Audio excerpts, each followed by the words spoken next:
మూడో విడత పంచాయతీ ఎన్నికల నేపథ్యంలో ములుగు జిల్లా వాజేడ్లో మంత్రి సీతక్క ప్రచారం నిర్వహించారు.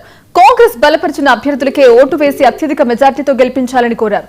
గ్రామాల అభివృద్ధి జరగాలంటే అధికార పార్టీ అభ్యర్థులను గెలిపించాలని అన్నారు. అధికారంలో లేని బీఆర్ఎస్ అభ్యర్థులను గెలిపిస్తే ప్రయోజనం ఉండదని వ్యాఖ్యానించారు.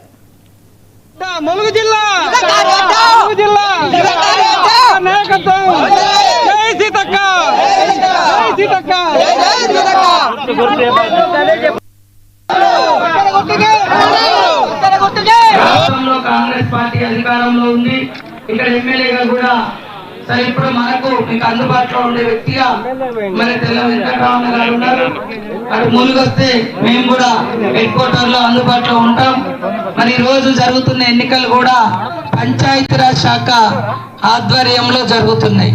పంచాయతీరాజ్ శాఖ కూడా మంత్రిగా నేనున్నా కాబట్టి ఈ 2 సంవత్సరాలు మనకు ఎన్నికలు జరగలే. ఎందుకంటే బీసీలకు 42% స్థానికంగా రిజర్వేషన్లు ఇవ్వాలని మన రాహుల్ గాంధీ గారి ఆదేశానుసారం మరి కులగణన చేసి అసెంబ్లీలో తీర్మానం చేసి ఢిల్లీకి పంపిస్తే మోడీ ప్రభుత్వం ఆపడం జరిగింది.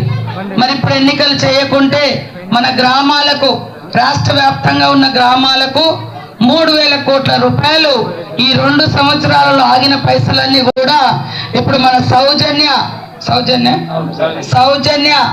కత్తెర గుర్తు గెలిపించడం ద్వారా అత్యధికంగా గ్రామంలో ఆగిపోయిన సీసీ రోడ్లు, డ్రైనేజీలు, మరి మంచినీటి వ్యవస్థ, లైటింగ్, ఎక్స్టెన్షన్ పోల్స్ ఇవన్నీ కూడా గ్రామంలో జరగాల్సిన పనులన్నీ జరుగుతాయి. నేనే ఈ సర్పంచుల మీద కూడా మరి పంచాయతీరాజ్ శాఖ మంత్రిగా ఉన్నా కాబట్టి ఈరోజు ఎడిసెర్లపల్లిలో కూడా ఈ రోడ్లు ఇబ్బందికరంగా ఉన్నాయి. ఆ సీసీ రోడ్లు వేయించే బాధ్యత నాది అని కూడా చెప్తున్నా.